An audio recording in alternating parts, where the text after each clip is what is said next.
Okay, so, excuse me, last night Clay and I watched Captain Underpants, it's either the first epic movie or the epic first movie, I don't remember which, but we watched Captain Undies. I'm pretty sure I've said this before, like, regarding this specific IP, but it is not something I grew up with. I grew up aware of it. I think it was coming out when I was in, like, 2nd grade, 3rd grade, somewhere around there.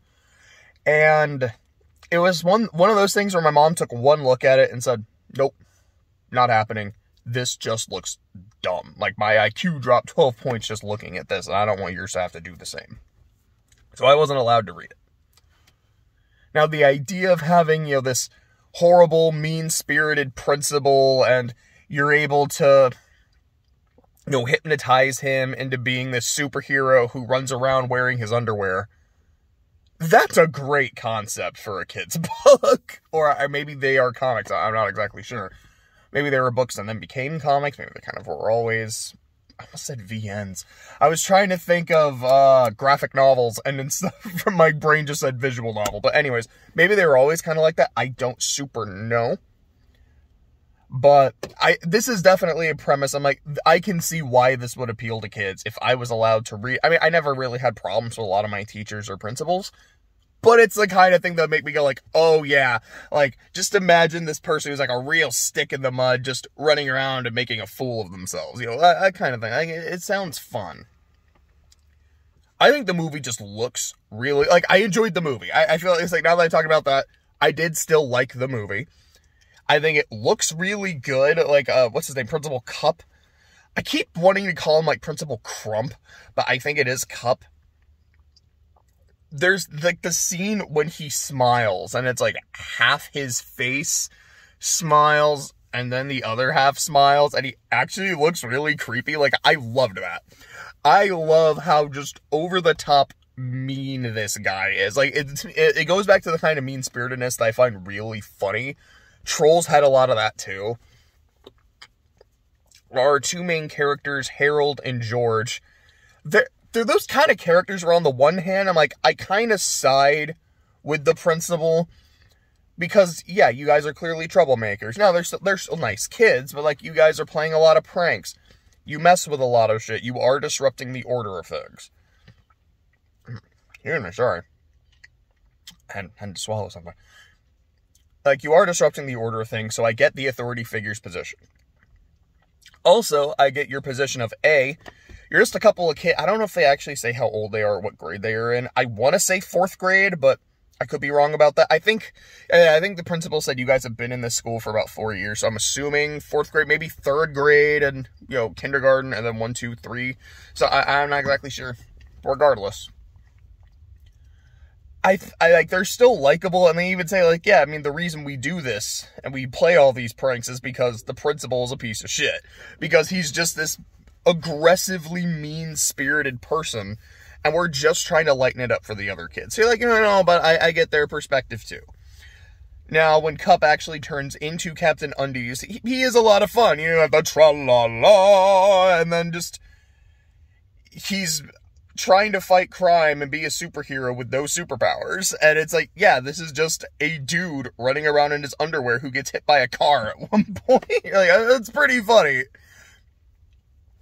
So our main antagonist, the mad scientist known as Mr. PP Diarrhea Stein Poopy Pants, every time he talked, I could have sworn his voice actor was Luis Guzman. It just sounds like him. And then when I was like, Nick Kroll. I know the Kroll Show is a thing. I couldn't tell you anything about it. Like, I'm not really familiar with the guy's work. But I'm like, oh, it was just this guy I don't super know doing a voice that for some reason sounds a lot like Luis Guzman. I don't know why. But I brought it up to Clay. I was like, this is the guy I thought was voicing him the entire time. He's like, yeah, I can see it. Now I'm kind of surprised it wasn't. I feel like for every joke in the movie that really doesn't work, that is the just, pee-pee, poopy, puppy pants. Sorry. I just woke up. I'm sorry. I feel like there's a joke that's really funny. For example, there's a scene where Captain Underpants is conducting like an orchestra, and it's all whoopee cushions, farting, burping, armpit farting. And I'm like, yeah, this isn't doing it for me. I'm sorry. And then right after, as the kids are all applauding, you get all the reviews saying like, astonishing and innovative. 5 stars. I'm like, ah, shit, like they made the joke really funny. There's another joke I remember where, they're seeing Captain Underpants, or excuse me, they're seeing Cup interact with, I believe her name is Edith, the school lunch lady, who I have to say, I just found really cute and endearing. Maybe I have a type, I don't know. I was like, oh, she's cute. But they see them interacting like, ew, they like each other. By like, I mean they like each other. What are you talking about? Adults can't like each other. Well, you're just saying that because your parents are married. That got a good laugh out of me. It got one out of Clay, too. I was like, I really liked that. Sometimes when the kids are being super imaginative, kind of like in Boss Baby, it really worked for me. Like when they're imagining there's at least 2 scenes where they imagine their friendship being ruined by being put in separate classes. One is like their worlds are literally coming apart, and I'm like, I liked that. That was a cool visual. The others, when they just imagine everything as sock puppets for kind of no reason, I'm like, I'm on board with this. I'm having a good time.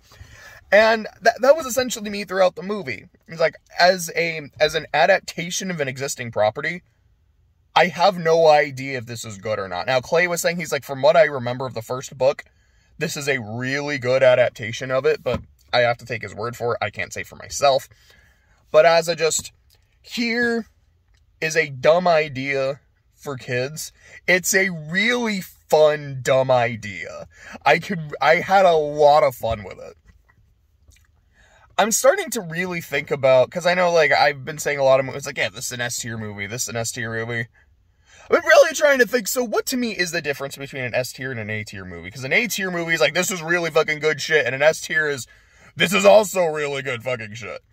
And I know there's some movies that I've said, it's like, this is an S-tier movie, but I know it's not a contender for being the double S, like, the best of the best, like, those contenders. So I'm kind of thinking, that's really what an S-tier movie should be.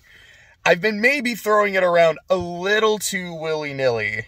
And I feel like in something like Disney, you're going to get more, like, there's less movies that are really in contention for that. But there's just so many movies total, it kind of makes sense for there to be a lot of S-tier. And I also feel like with Disney, the quality is more consistent. Like, I feel like there's a lot less movies in Disney where I'm like, wow, this is not good, or like, this is aggressively mid. With DreamWorks, there have been, like, because I know Disney's supposed to have its, like, eras where it's in a slump, but I look at some of those slump eras, and I'm like, well, this one has Winnie the Pooh, The Rescuers, and The Black Culture. And I know people don't like The Black Culture. I know it's not that good, but it's a movie I like a lot. So, like, and it has, like, Fox Robin Hood, which is not that great, but it's a movie I find really entertaining. Like, it has a hilarious villain. I'm like, this, for a slump, this ain't so bad.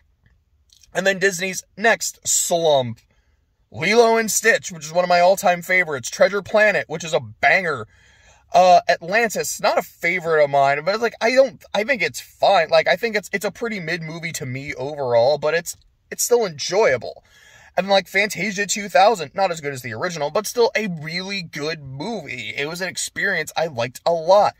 It also has, like, The Emperor's New Groove, which is a fantastic movie. It has Bolt, which is a movie I really like. You're like, man, even in their slumps, they're still really good. And I feel like when DreamWorks has a slump, it's a slump. You're like, these are fine. And they're just, they're okay.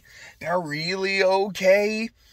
So, and I don't feel like there tend to be a whole lot of true standout movies until their slumps start to end. So I really feel like I kind of need to adjust, like, when I do my, like, here's my tier list of movies, it is going to be the movies that I consider, these are the contenders for the double S, this is S tier. If I really liked the movie, but I didn't like it that much, then it's an A. So I feel like with that in mind, this is an A tier movie. It's not a movie that makes me go like, man, this is a contender for the best one, but I liked it a lot. I thought there were jokes that didn't quite work, but there were a lot of jokes that did, and I thought just the humor in general was a lot of fun. I think the idea is a lot of fun, and I think the movie just looks really good.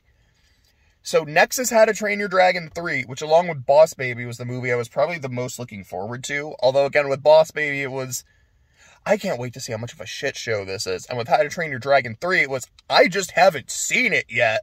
And I really need to see the third How to Train Your Dragon movie. So, again, I don't know if we're going to watch it tonight, if we'll watch it sometime tomorrow, hopefully sometime soon. But, yeah, that was Captain Underpants. Just good shit.